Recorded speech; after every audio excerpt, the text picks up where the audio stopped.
Well, listen, thanks for joining us tonight and being a part of this conversation and this mission to shift our mentality locally, the local shift. But hey, man, so Weston Jacobs owns Weekly Watson Hardware.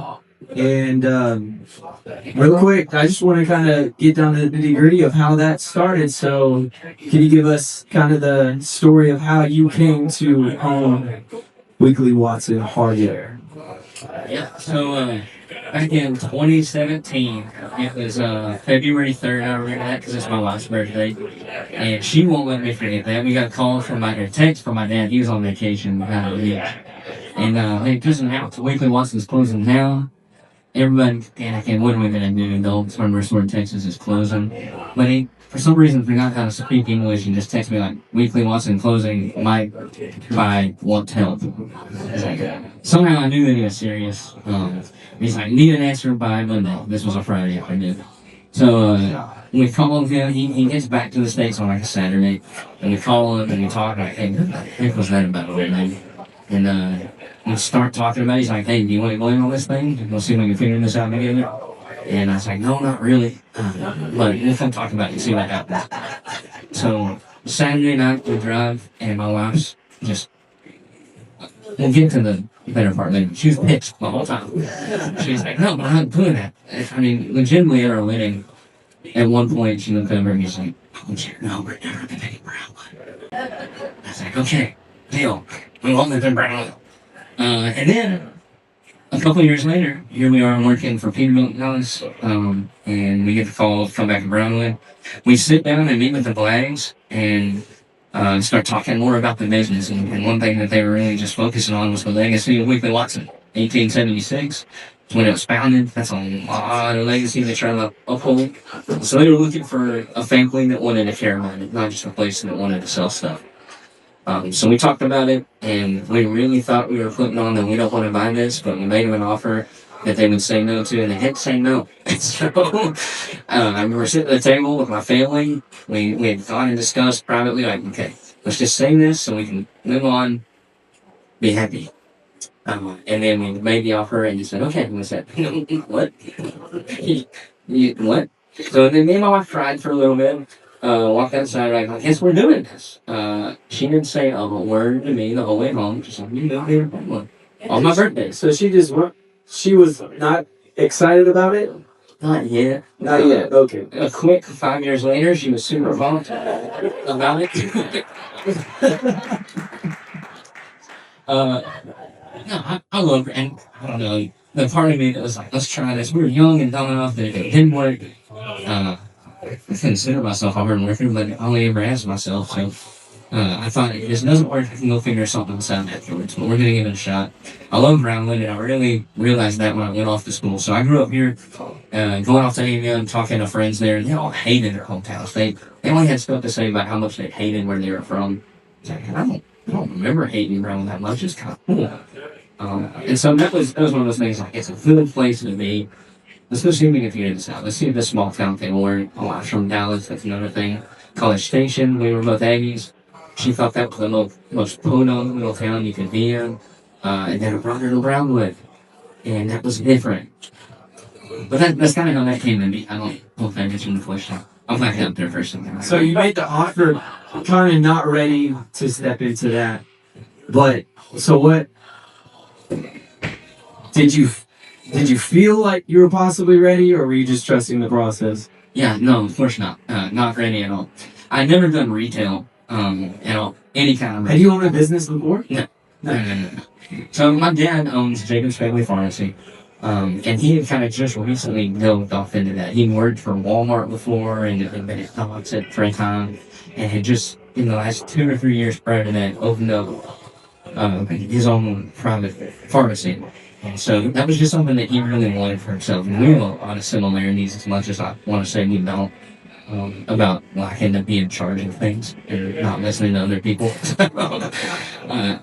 He early on saw that. It's like, this kid's not going to listen to anybody. Let's see if we can figure something else out for him. So We just figured it was something we could do. And I'm a jack of all trades. If any of you have ever met me, I know about 50% of everything, and I will tell you that 50%. And I do not know anything on the back half 50%. Don't ask me any details. I know 50% of everything. So hardware was perfect for me. It was something that really fit my skills. If I need to know a little about a lot, I'm your dude. So okay, so jumping into the business, because yeah, you jumped into a business not knowing kind of. I mean, you went to college, you went to A&M, right? Sure, yeah. Oof. I'm from Austin, so that's Yeah, somebody in there. no, that's incredible, man. Since you stepped into a business on a lowball offer to something that falls into your hand, move back to Brownwood, and so what avenue did you go about to figure out how to run this business? Like what was kind of your thought process? I mean, your dad runs a business, so you kind of had that leadership. But what was your why whenever you started when you took over Weekly Watson? The why and the how are definitely different things. And so the how, I'll start there, because that's easy. I had incredible people in place. I had parents there that had started their own business and already kind of ironed out some of those things. I'm a big believer in already inventing the wheel. There's nothing I have tried to do that somebody else hasn't done before me. So why I try to make that more difficult myself.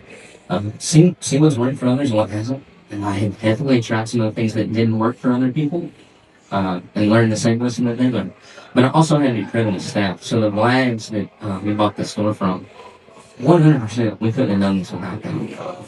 I cannot imagine how hard, let's say I'm able to do this until I retire, how hard it would be to turn over the keys and see this. At that time I had hair past my shoulders and it was a lot dumber than I am now. I cannot imagine what it felt like handing the keys and going, oh, 100 at that point 140 years of our family business is about to go into the hands of this little idiot. And so they put a lot of trust in me, but they were also there to guide me. They answered questions, and 100% from day one they realized some directions that we would change, and that had to be hard to watch. But regardless of the changes, regardless of just the shifts and mentalities and trying to, I'm a millennial, so it was a cuss word there at that point in life. And in 2017, if you said millennial, people shivered. And so now we're looking at this next guys and going, you. Then you look at that and they embraced us. They were there for us. They showed us some of the ropes, and then they gave me a staff. And at that point, it's something like 230 years of experience between all of them. And just this last year, we retired the last of I guess I would say a core three, and each had been there longer than I had been alive. And that's an incredible wealth to give somebody. I couldn't done that business without. They taught me things that I could not have learned in 6 months because it took them 35 years to do it. So that is the big how. I had people in place that cared about Brownie, that had been doing the job, and they were willing to hold me by my long hair and get me through that. That was the how. What was the so okay? So for the shift part of it, like what was the biggest shift that you feel like you had to make in stepping into the role as? I mean, you like I said, a business owner of a business that has a huge legacy. You said 140 years. 150 now, actually next year. So wow, I mean, we got a big birthday party coming up. What was that? What was the biggest shift you feel like you had to make in your life and in your family's life? Did y'all have kids when y'all purchased this business? No. No. So we actually pretty much found out we were pregnant the day we met the bride, which was also really cool. I love that. I'm in Brownwood. It's summer. I'm pregnant. This is awesome. The biggest shift, I mean, there's like structural things. Obviously, we shifted, so we changed wholesalers, which that's a very boring story, switching from True Value to Ace. But it was trying to find that nose for the future. True Value was a phenomenal wholesaler that did a lot of great things for Brownwood, for one. But we went to 2 different conventions right off the bat. True Values was like Ace hates bees. We're gonna be better than Ace because at that point Ace was selling a product that killed bees. We're like, yeah, we hate Ace too. We love bees. And then Ace invited their condition. They're like, Amazon's a pig. Home Depot's coming after you. Walmart to get over there. You're like, oh, these guys know who their competition is. And so that was a big shift. It was really difficult to make. Because you know the businesses in these companies. True Value was a phenomenal company. We were just looking in the future and seeing what needed to happen.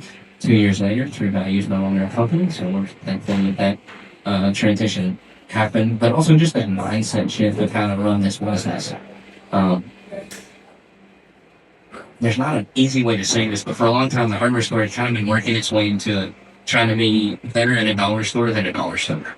Yeah. And you just can't do that. I'm in a parking lot with a dollar store. You know, the dollar store, they're out there, they're great. They have stuff for dollars, I don't. And so we looked at, what do we want to provide? We want to provide quality. Being an independent, being small, and just naturally not being a box store, I'm more than likely more expensive on some stuff than others. And people know that. You go to Ace, you know it's probably not the cheapest, which statistically is not right. I'll cover that another time. But if I'm going to be more expensive, I'm going to have the better product. So we really lean into the idea of Brown wants the best for themselves. So if I'm not going to be cheaper on this dollar store item, I'm not going to try to race to the bottom. I'm going to provide quality that you cannot find anywhere else. I'm going to provide service that you absolutely cannot find anywhere else. And model it after companies, much like Kim. She was definitely a big example of, we went and said, hey, here's a company that does a really good job of you walk in and it feels unnatural. They're so good at what they do. They care about you so much. It feels weird. You're stepping back in time. How do we mimic that? How do we make people feel uncomfortable with the service and the attitude that we provide? Because brand service industry is a whole sector. So service, quality of products, and finding that nose for the future. That's a very long answer to a very short question. Yeah, no, that's a good answer because it's, we live in Brownwood and it is a small town, but we're trying to grow our town. Like a big reason why the Tap House exists is not just for the reason that we wanted to connect people to each other, but a big reason was me and Ashley, we tried to move to Dallas, we tried to move to Austin, we wanted to live in a bigger city, but we didn't want the big city life because we wanted the convenience of a small town. We didn't want our kids to go to some big high school. We wanted them to be in a small town. And so the idea was, why not just take what we love about the big towns and try to implement into our small town so that we can have the things that we love. And speaking to that for Weekly Watson, you said something to me. It's this mentality that you have to go. The shift is, okay, we're trying to educate a small town to the different ways of the world or to this new life. The biggest thing was like, you're opening a place that sells alcohol. And it's like, no, it's not the same thing. Like, don't think about it that way. Think about it more. It was just a place to hang out, chill, and enjoy people. Because you can go to any big town and every place sells alcohol, so it's no big deal. So it's this shift of mentality that I feel like we're constantly having to pivot towards to get a town to accept growth in a different direction. And what I love about Weekly Watson, and you said this to me, you go to Home Depot or the big places and you're looking for someone to help you, but every time you walk into Weekly Watson, you got 10 people asking you, can I help you? How can I help you, bro? But you said that to me. You said everyone walks through the door is trying to solve a problem. And you said you educate your team on how that's the mentality. So you said, I don't know if it was like a 5-step thing or whatever you told me that one time about what is that? Like, that's to me is brilliant that you develop a culture of solving a problem versus making a sale. Yeah, and this question is really, and the answer at this is more rooted out of how bad I was at it at first. At first, it was about get knowledge, get people, train them, put them in place. I want to hire people that know a lot about plumbing because people are coming to me with plumbing problems. I want to hire electricians because we have electrical problems. And I'd say roughly around really 2021, I had some really good people speaking into my life at that point. I had some retailer, small groups, panels, type things. some people really helped me say, hey, listen, it ain't about electricians and plumbers. It's about selling fixes. You have people that really come into your store with a problem, and the bigger problem isn't that they have a leaking toilet, is that they don't feel equipped to tackle that. They don't know what they need. They feel under-equipped. Um, you have to turn that into a positive experience. And so that shifted our mentality of who we're hiring. We want positive people. We want people that are focused on finding the fix for somebody, equipping them not only with the product, but the knowledge and the confidence that they have the ability to go do that. And so we do have everything about our business shifted on that point when we stopped hiring for knowledge and we started hiring for personality and we started hiring for character. We started picking people that I can teach you anything you want to know about paint. I can teach you way more than you want to know about paint. I can't teach you to be a good person. So we started finding people that fit our core values. We have 5. I'm not going to run you through all of them, but we've got some core values in our business. I want to hear some of them. Like, let's go through these core values, because these core values seem to be like what the development of your culture is. Yeah, so number 1 is just service. It's about being a servant in all things. Every person that comes through your door is there for a fix, and it's my job that when that person comes through, I'm going to impress every customer. Whoever comes through is going to be the best version of me. It doesn't matter what the last one was. It doesn't matter who I know I've got coming this afternoon. That person in front of me is getting the best version of me, and they're getting all my effort because they're in front of me, and they're the most important thing I have right now. So that's number 1. Another one that was important to me was just doing the right thing, not the easy thing. And this one was really born out of something that I had a big struggle with. If you dealt with me between 2017 and roughly 2021, I'm just going to apologize because I was a liar. If I didn't send your order on something, I was like, oh yeah, lost in shipping, I'm sorry. And people came right through me. I thought I was so slick. I was not slick. People knew that. Like, I'm lying. That's so vulnerable. I love it. I love it. But it was a faith thing. It was realizing God's call in my life and going called people all the time. But it was also just realizing, people know when you're trying to. They know when you're trying to save your own tail. And so we made a big focus. This is where this rule is going in, and it applies to so much more. Right now, if I mess up something, the first thing you'll hear in my mouth is, I'm so sorry. I messed it up. Here's how I can fix it. And the response from that, even if it's a bad answer, has been so much better. And I still screw up stuff so much. If you come see me, there's like 50% chance I'm going to mess up whatever you're asking for. I'll try to do better, but 50% take a good shot. But just the response we've had, the attitudes and the way people respond and how they handle things. So when you take that idea of do the right thing, not the easy thing, the easy thing is for me to blame FedEx. Because they probably could be blamed. The right thing is for me to say, I'm the idiot that you're looking for. Let me be an idiot that can help you. Taking ownership. That's a major thing for anything that does grow. I think I listen to Ed Milet. He's probably one of my biggest influences, and that's how he's always taught is like take ownership. Like no matter what the situation is, you're the leader. Take ownership. Even if it's not your fault, take ownership. And I say the same thing even for like our town. Pioneer Tap House, Weekly Watson, the Runaway Train. There's so many businesses in town that I think that's when we see our town as our responsibility, when we take ownership. We take ownership for how the rest of the world sees our community.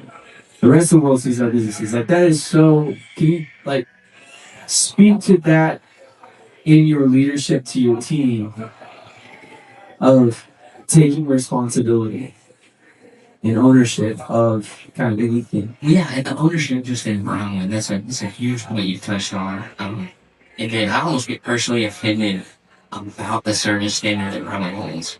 Oh yeah, for sure. I mean, you go to our chain restaurants, I'm not even calling it by name, but when you go see one in Austin or Dallas, they don't behave in the same way all the time.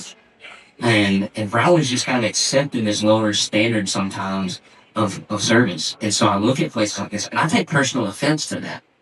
I love it. The best complaint I've had in my store, and I've had it several times over the last few years, is one more person asked me if they can't help me, I'm not coming in this place again. See, that's insane. Oh my gosh. I mean, it is a lot, but I got an email about it. I'm angry. You got an email about it? That's awesome, dude. I said, sorry. I don't know your face, so we're probably gonna ask you anything. So yeah, I take personal offense. And Brown, I love it so much. And especially, we'll get to that part where I said my wife hated it.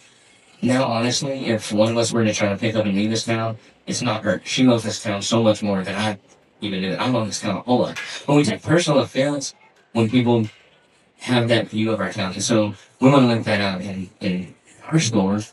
We like seeing it in yours, we like seeing it in Kim's, we like seeing it in places around town. They do a good job to build that standard of no, we don't accept that standard. We're better than that. We're going to be better than that. We're going to raise that level. Heck yeah, man. That's beautiful. And that's exactly it. We're trying to shift the culture and the mentality of our community to see that we all play a bigger role. And we see things like the Feels Home, like Home Fest, and we'll see all the comments, and it's man, I don't know where we're going with this conversation, but I love the idea of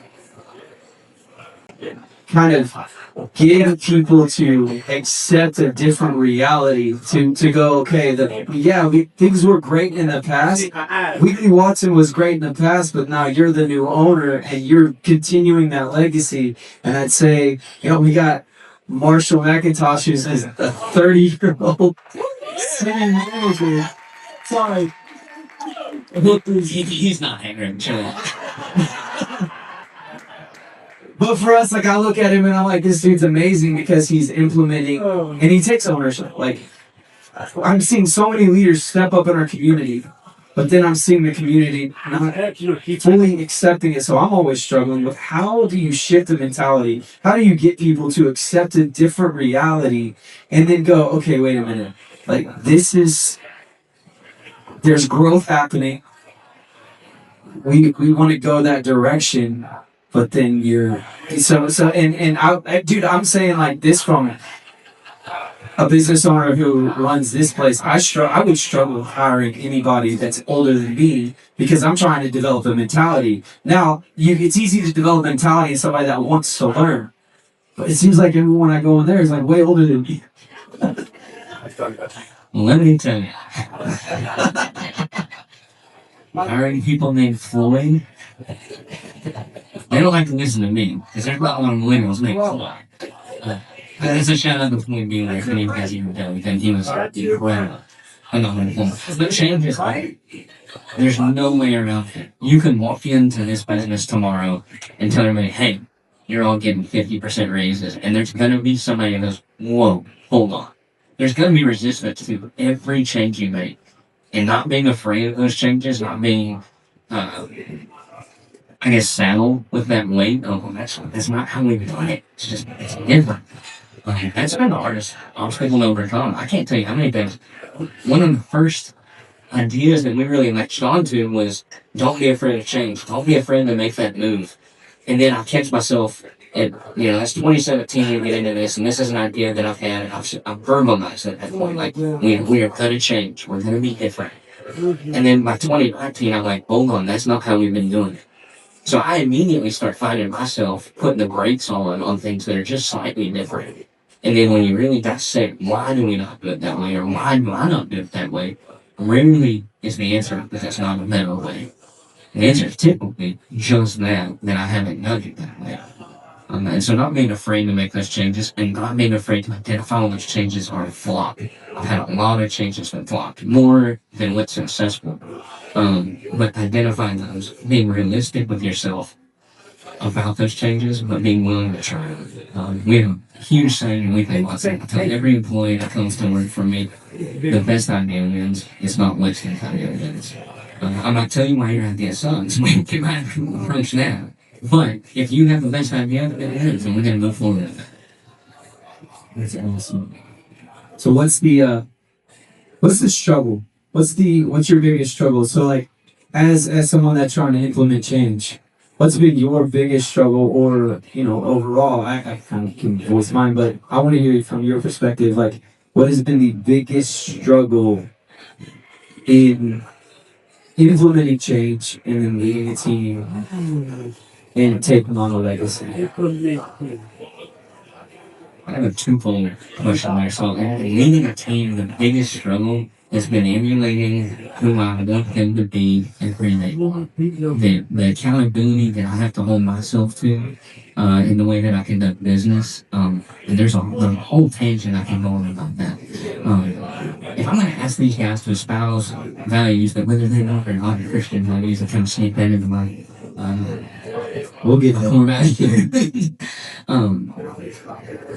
If I'm going to ask them to live out these values, then they better see that in every waking moment of my life. I don't get a chance to slack on that. I don't get a chance to let my values slip because that's all they need to not hold to that value. Yep.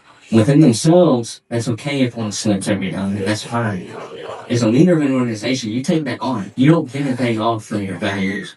You can screw up an instance. You can have a bad day. You don't get to take a day off from your values. Amen, bro. That's good. You don't get to take a day off. So let's go there because you said God's calling on my life. So like, if you lead from that, do you lead from that position of calling? Absolutely. My goal with every person that walks through my door, whether they're an employee or a customer, is that they leave saying that place was different. And maybe they're not able to put their finger on it. I'm not going to put it in their face. I'm not going to slap them on the forehead with a cross. I'm going to say, here's how we behave. Here's how I behave. Here's how I expect you to behave. And when people leave, if they want to ask me the question of why we're different, I want to be able to point to the values that you have and say, here's how Jesus showed me to behave. Here's how he did it. And that's why I act this way. Amen. And if I can't point that way in every value that I've gotten in every interaction, then I have really missed the mark from what the business was intended to do. I'm here to make money. I definitely want to make money. Come spend all your money at weekly losses. Stop finding out different. Anyway, Well, I'm not going to have any of that from death. And so my goal is to leave that legacy of there was a place that served. We walked in there and it felt different. And maybe they can't put their finger on why it felt different today.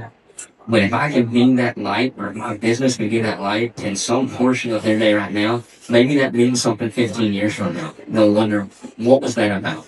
And I'm just maybe just be a stepping stone towards that. So it's a reach. And we have people of all walks working for me. I have people that are in the pew every Sunday. I have people that have never been in a church or won't ever go to a church.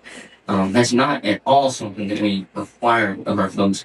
We just require those values that are secular, not necessarily tied to any kind of faith.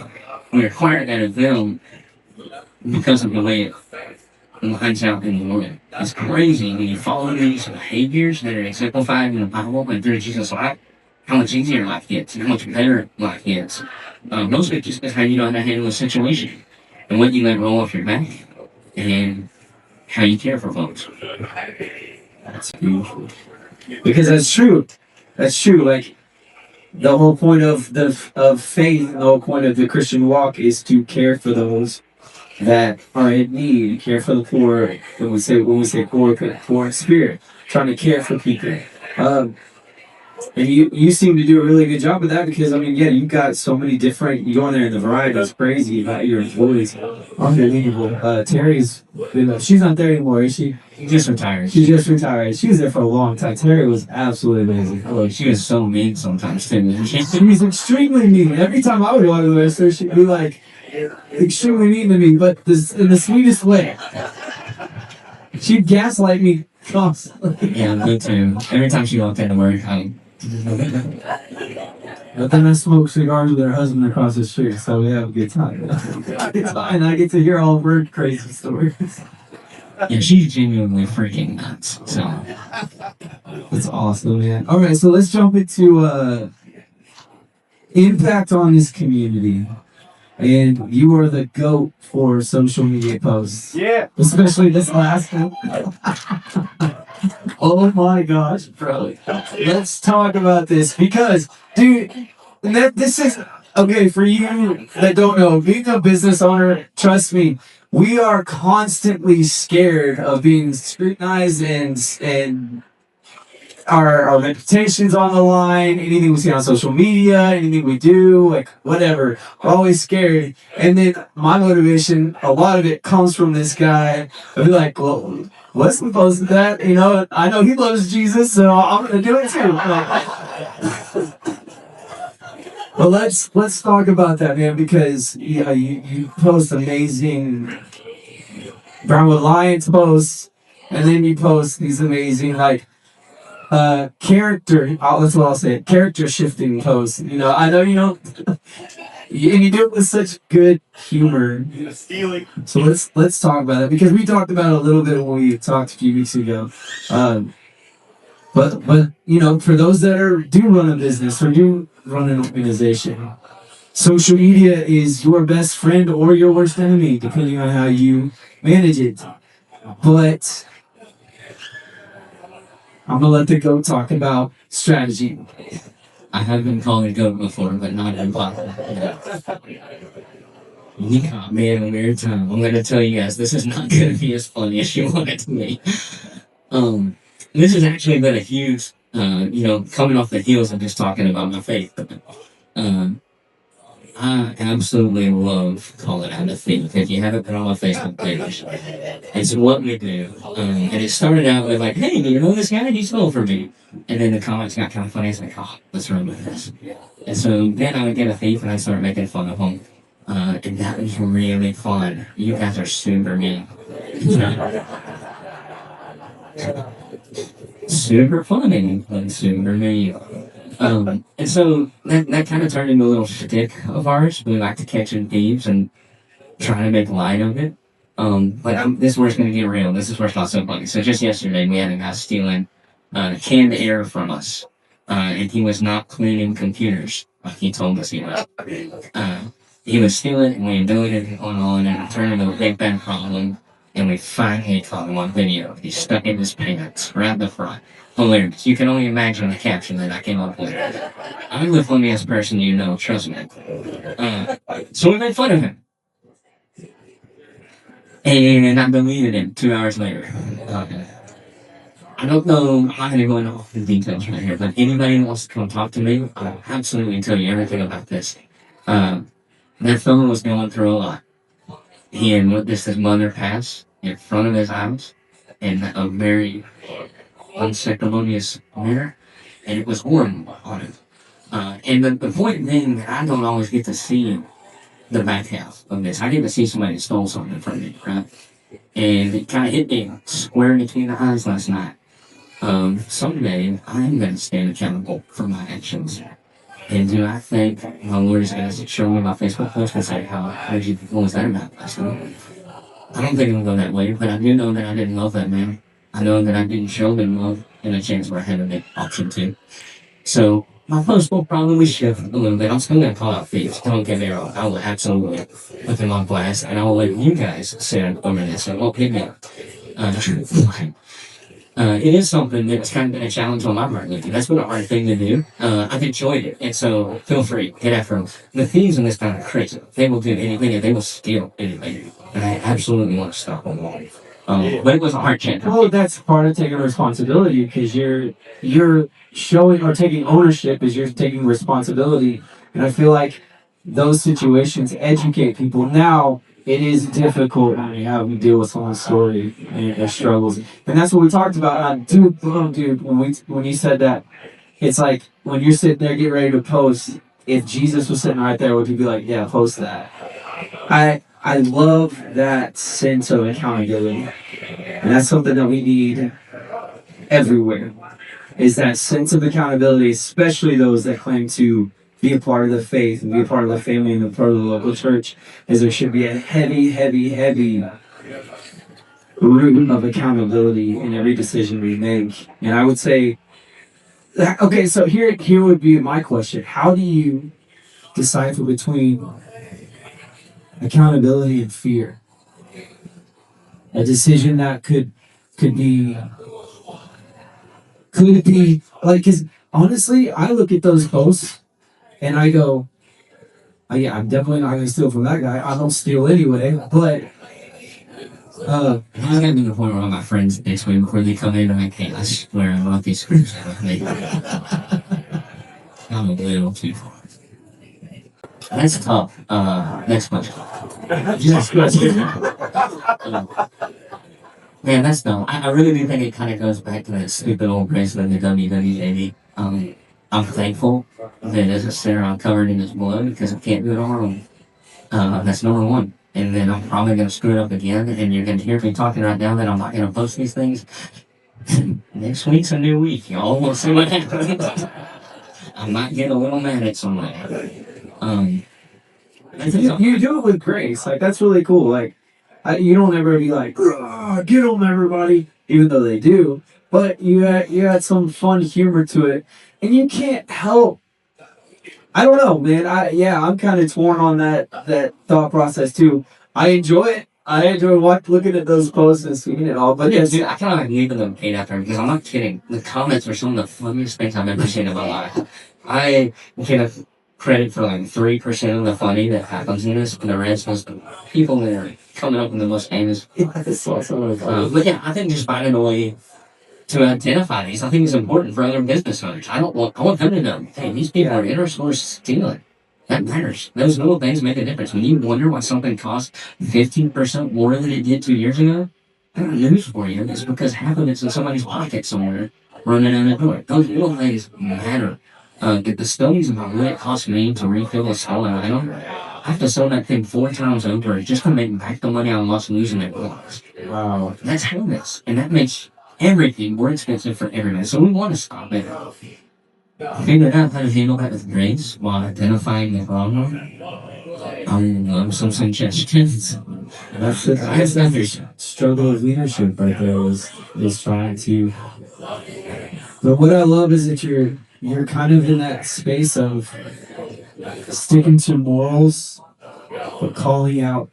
It's that mix of grace and truth. Like, this is the truth. This is grace. And you got so much heavy grace, no truth. There's so much heavy truth, no grace. And I feel like you're right there. And so it's comforting for me to like know somebody's out there trying to be governed by both. And dude, and honestly, like what I love so much is this idea of.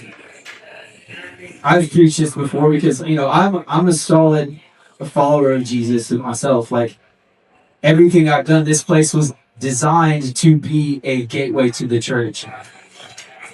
And throughout the years, my conversation with a lot of people has been this idea of, and we'll just go there because we live in the Bible Belt, we can, that we don't accept just Jesus as our Savior, but we accept Him as our Lord, and the Lord is the governor of our lives. And I think that's where this is so beautiful, is that, because from a business owner standpoint, dude, I'm like right behind you, and I got your back, and I'm like, get him, like this is awesome, and you did it in such a good way, and I'm like, dude, I want to go. We've already talked about this. I want the Sasquatch dude to go in there and steal stuff, and you post it on plastic so they can buy pizza. Like that's my next. That's our next thing. You'll see it one day. It will happen. Maybe. I don't know. He might be like, oh, I'm done doing this. I can't read into your Sasquatch. But anyway, man, no, I just wanted to jump into that thought process because I think it's beautiful. But what's been the best story coming out of those posts? What's been the best, like, justice situation? Man, I don't know. There's one guy that it was kind of funny watching the video. It's been a while there. He comes to steal a lawnmower from me, and he goes to steal it, and he picks it up, and it's tearing down, and he pulls him over. And it falls in the parking lot, and we're just sitting there watching the cameras like, what's he doing? And I knew the guy, I'm not going to call him out, but there's a lot of people in there probably know who it is. So he tries to steal it, and then he goes to his truck to get some clippers to clip my little security cable. And you can tell that they were from Harbor Freight because they looked up. So you got in, we lied. Man, I got something here you can steal. They would get right through. And so he eventually makes it through.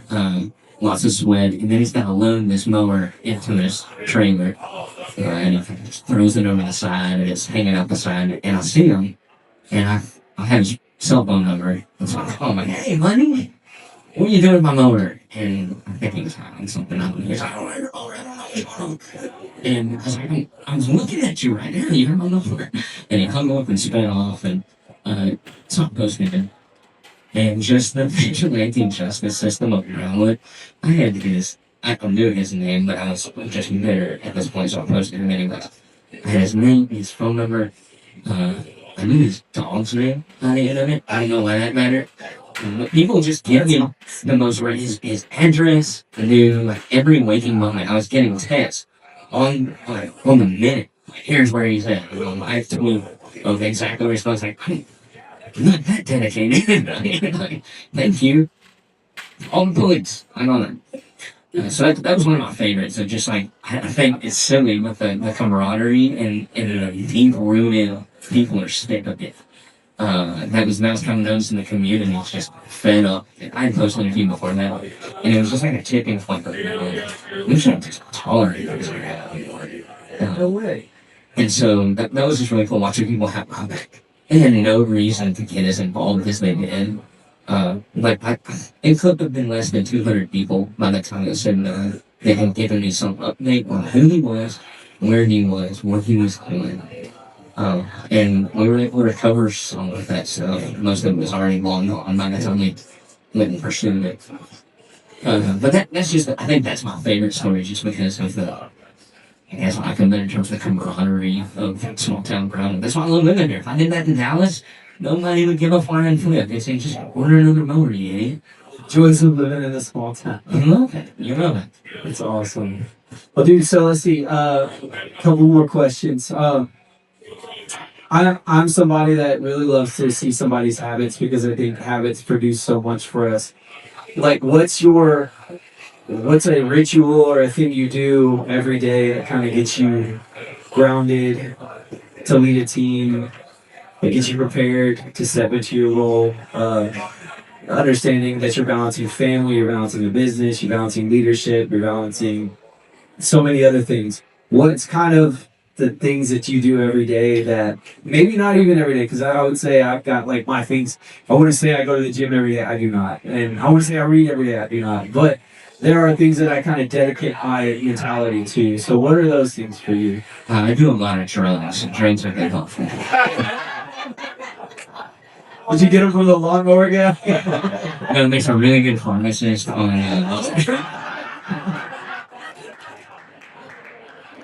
Please, Dude, so please don't. how long? Wait. How long has that pharmacy been there? Hey, I don't know. I don't go in there.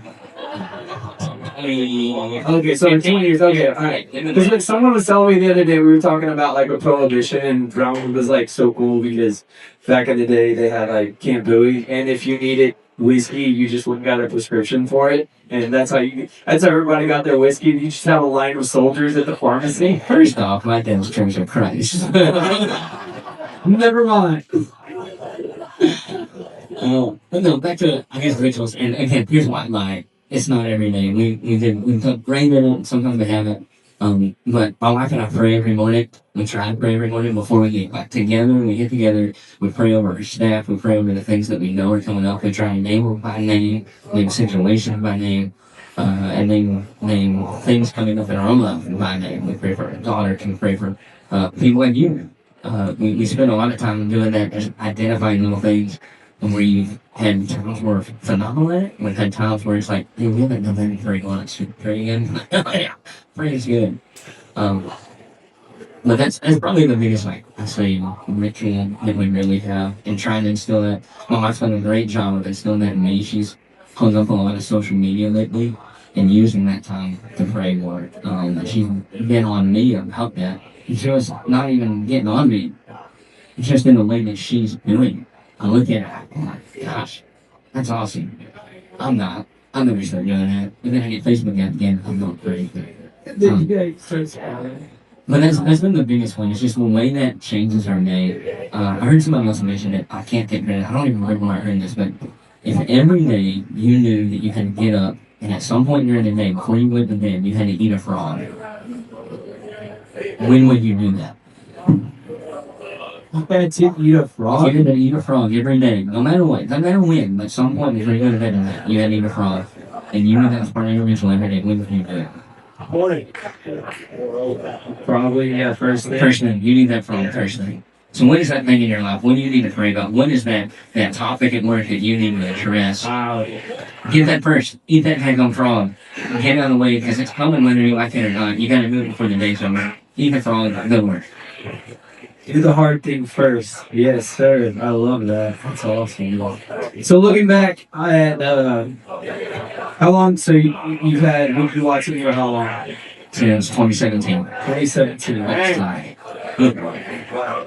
What's one of your most your proudest moments in that position in owning that business?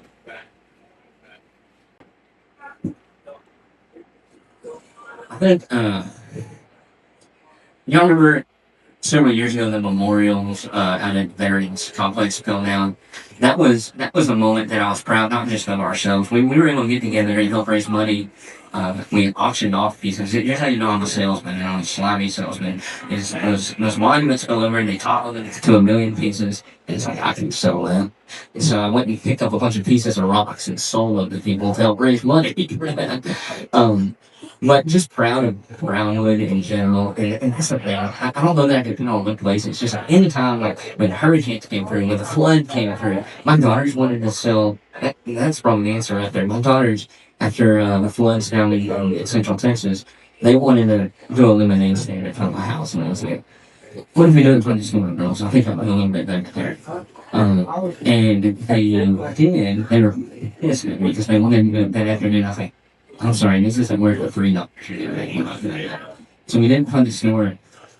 Almost no notice. We put on Facebook. We told people, hey, these stores are out here raising money for flood victims. If you want to come help out, we'd love to give you some lemonade so you can contribute towards that. And in 2 hours, with a 6-year-old and an almost 8-year-old, $6,000. Just people showed up. And those are the little things that make us more proud of ourselves. That's not anything we did. We had a parking lot. What do we do with a parking lot? And that's every time we've ever asked anything, whether we do jacket drives or at Christmas we do, I put on an awesome angel tree thing, which I'm looking for right now. Hopefully got that many. We have never set a challenge for Raleigh that they didn't meet and exceed. And we have set some lofty goals before thinking, we'll cover whatever doesn't get covered. You know, we'll make this goal. If it doesn't make it, we'll figure it out all right. And we've never even had to approach that subject because when we put it out there, the people of this community have met the bar every time, exceeded the bar, and proven to me that I don't know what the heck I'm talking about. They're capable of more than I said in front of them. Yeah, that's it. So there's a lot of faith that comes into your business, and that I see that from you, dude. You are a huge example of a faith leader, not just a business as usual, running through it. Like, you do a lot of things that seem risky, but I call that faith. And that, dude, that's absolutely incredible. So, like, you know, we just talking about your proudest moment. What's been maybe a big mistake that's been probably the biggest teacher?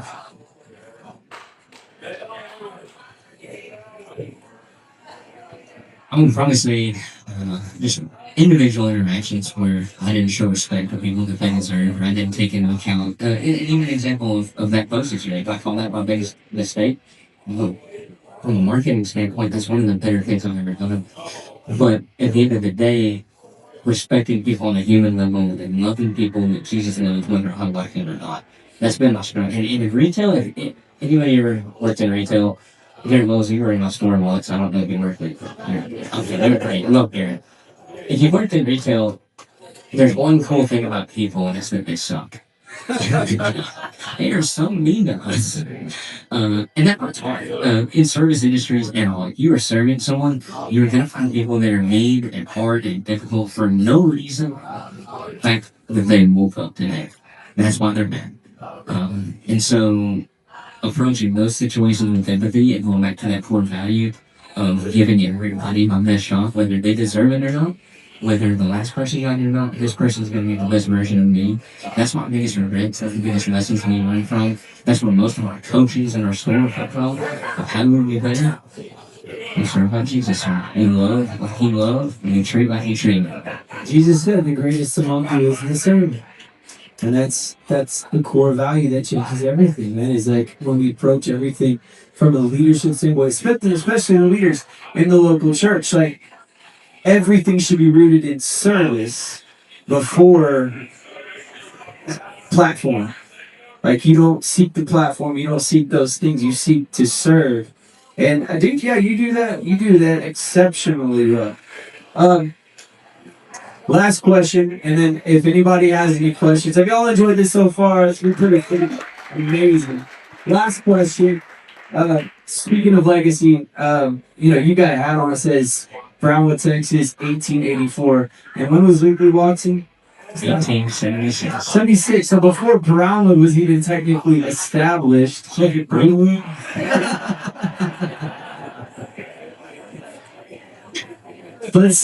let's say 10 years from now, what's a goal, what's a desire 10 years from now that you want to look back and hope you've accomplished, or a 10-year legacy for yourself? What's kind of that?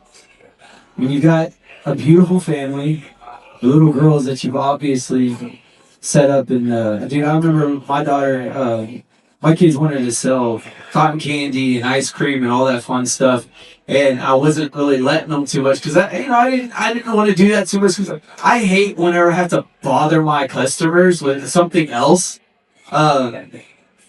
But then my daughter went outside and someone had I don't know what it was. Someone had hit their truck on something, and it's like these little rocks fell out, there were just all these little rocks outside that were crystal looking, and my daughter was walking around selling them all to people for $1, and she had like $110 or something like that, and I was like, "Where did you get this?" She's like, "I sell it rocks." She looking for a job. I was like, oh my gosh. And then they sold stickers, they sold all kinds of stuff. But I absolutely love that. So 10 years from now, what do you hope to have accomplished? What's a goal?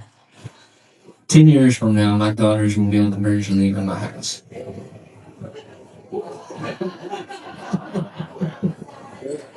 It's good. I want them to leave my house whether they want to be a part of Weekly Watson or not. I want them to leave my house wanting to be a part of something like it. I don't want them to look at it with hatred or disdain or what it took away from their life. Yeah. I want to be something proud of. Yeah. And then whether it's at Weekly Watson someday, I'm kicking them out of Brown. They got to go somewhere else first. They can come back, but they got to go see something else first. Whether it's at Weekly Watson or whether it's with future spouses, whether they do it in careers, I want them to want to emulate what Dad did and what Jesus did with Dad. That's probably the biggest thing I want to have. I don't care about the races. That's absolutely topic. Well, let's see. Does anybody have any questions? We're going to throw it out for just a second. We're going to wrap up in a few minutes. But let's see. Does anybody have a question that they want to throw at Weston? Or anybody?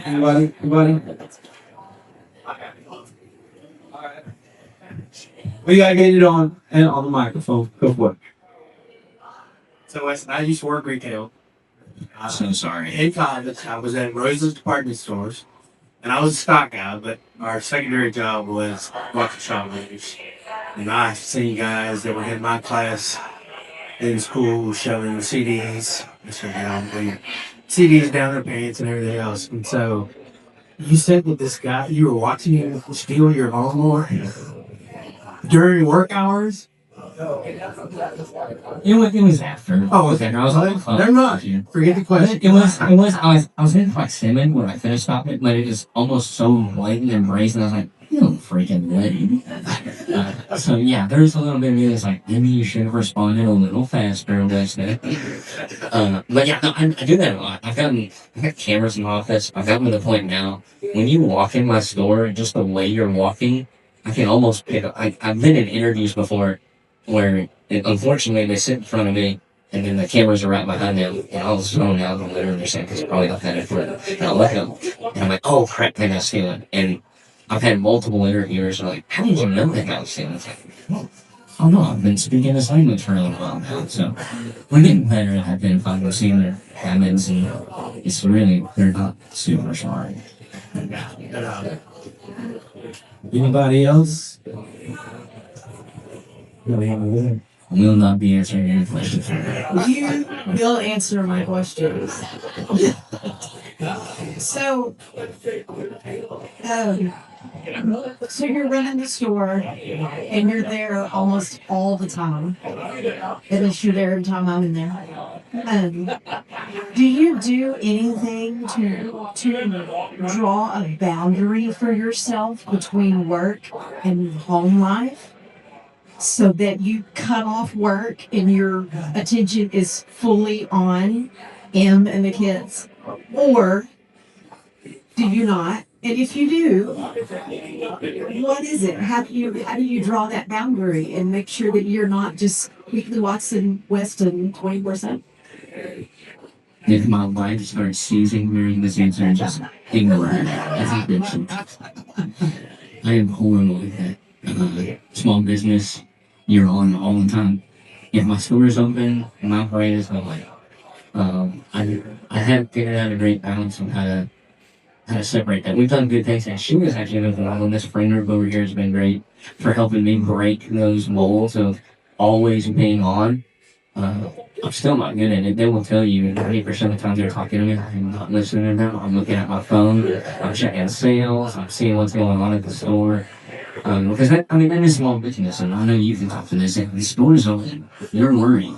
And when the store is closed, you're still worried, just it's closed and you're worried. And so it's a stressful life. It's difficult. And having those boundaries is really tough. One of the things that we've been working on in our house is knowing when to put the phone away when I come home. Here's another thing, talking about my daughters. Try not to cry this time. I come home, and usually I can get home around 6:30 or 7, and they're in bed around 8. I have one phone with my daughters every evening, and if I'm spending an hour on my phone, when can they get out of their bed? That's their only glimpse of me. I think about them all day long. That's all I care about is what's going on in their room. But they come home from school, and ballet, soccer, and they got an hour with dad and 45 minutes of that he was on his phone because somebody's lawnmower won't start. Getting real and on account of them has been a big struggle. I'm not good at it, but I've got good people hold me accountable for it. Yeah. Amen, dude. That is a hard place to do, but understood for sure. Anybody else?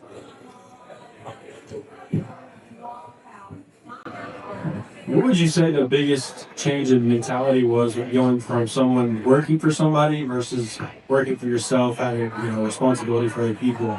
Obviously it's a lifestyle change, but also a mentality shift. What would you say the biggest change has been walking into that field?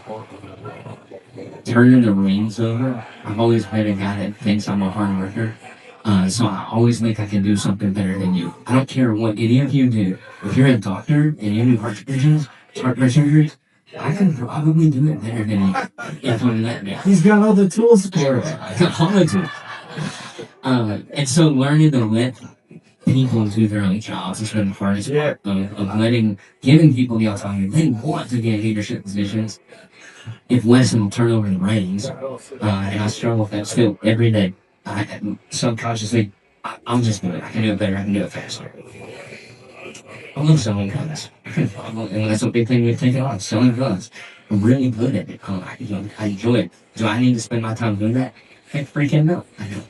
I need people that are good at their jobs doing their jobs so that I can worry about the things that really make their lives better and make customers' lives better.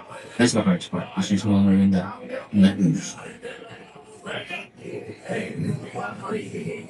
Can I speak to that real quick? To somebody that's jumping into if in leadership, because I served in the local church for a long time, and that was always a struggle. Was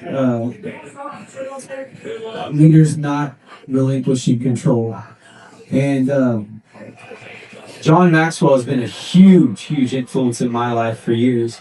And he's always said, I don't measure the success of a leader by how many or how big their corporation is or their business is. I measure the success of a leader by how many leaders they create. Yeah. And I would say that that's the root of Christianity is we're called to be disciples.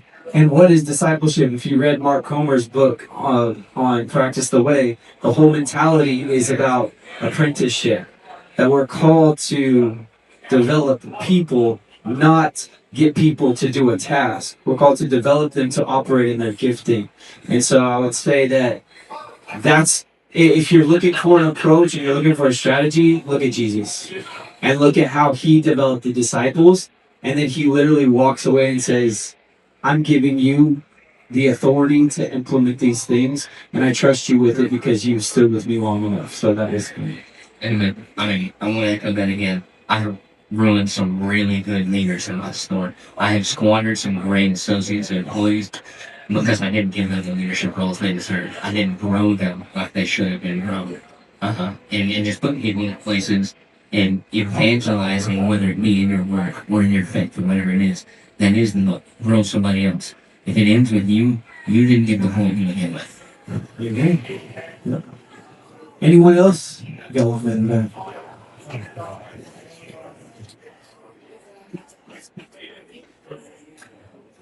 I think you guys should sign up to be accountability, work-life balance partners.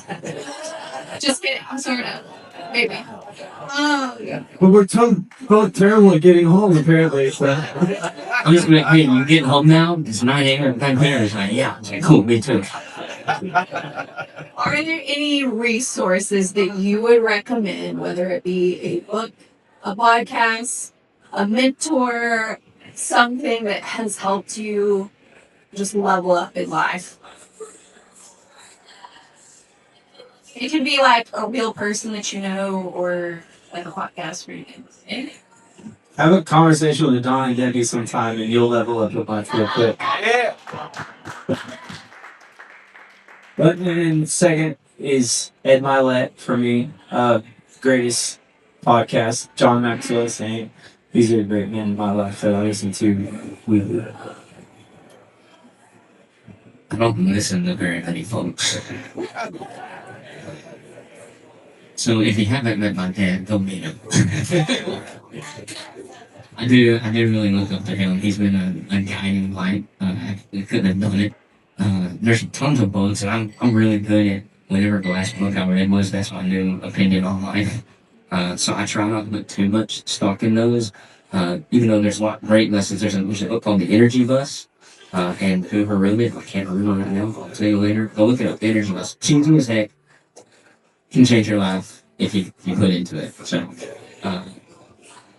just finding those people, like in this case, my dad, he guided me, he's shown me his issues, and he's been there every step of the way, even though we very rarely agree on anything. I don't know a person that's more opposite of me than my dad. But just having a guy like and having that contradicting voice in your life sometimes, and he appreciates that in me. Awesome. It's beautiful. Anyone else, and we'll wrap up. We good? Right. We got one more. Okay, I've got a question for you. Have you ever had to navigate a situation where you have an employee who you really like? They are a really good human being, but they're just not a good fit for the job. That you had to terminate their employment, and if so, how did you handle that? Absolutely, I have. Now, I'm a softie, and I just don't terminate. I had a buddy in, this is what this reminds me of. I had a buddy that back in like 3rd and 4th grade, when we were all running off with girlfriends. If he didn't like the girl anymore, he would just be horrible to her until she gave up on him. And that's kind of how I get rid of people.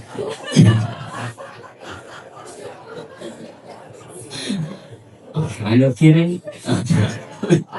Unintentionally, I've probably done that to some folks. So I'm not, historically, I've not been really great at like identifying those things. An organization is small enough, then we'll maybe try to shift patterns. Or the biggest problem was that I just squander people. I put them in a position that's below their capabilities, and that burns them out before I get the chance to fire them. So trying to grow with people, I would love to tell you I had any kind of answer. I've got a great crew right now that I'm doing a lot better growing and developing and putting them in places where I can hopefully maybe someday have a work-life balance. I've heard of those. They sound cool.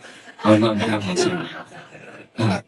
But yeah, I don't have a great answer. I can just tell you another quote for you. Aaron Franklin barbecue. It takes a whole lot of bad barbecue to make good barbecue. I've made a lot of bad barbecue. And I'm trying to get to make some good ones someday. Yeah. Awesome. Awesome. Weston, thank you so much for coming with us and to have this conversation, dude. You're a heavy influence in a lot of our lives. We watch you, we see you, and dude, we're so thankful for your leadership and your voice in this community. Thank you for everything. Thank you guys so much for coming out, being part of this conversation. See you on. We'll buy some stuff at Weekly Watson. Don't steal it. We'll put you on blast. No, I'm kidding. Thank you guys so much. Y'all have a good night.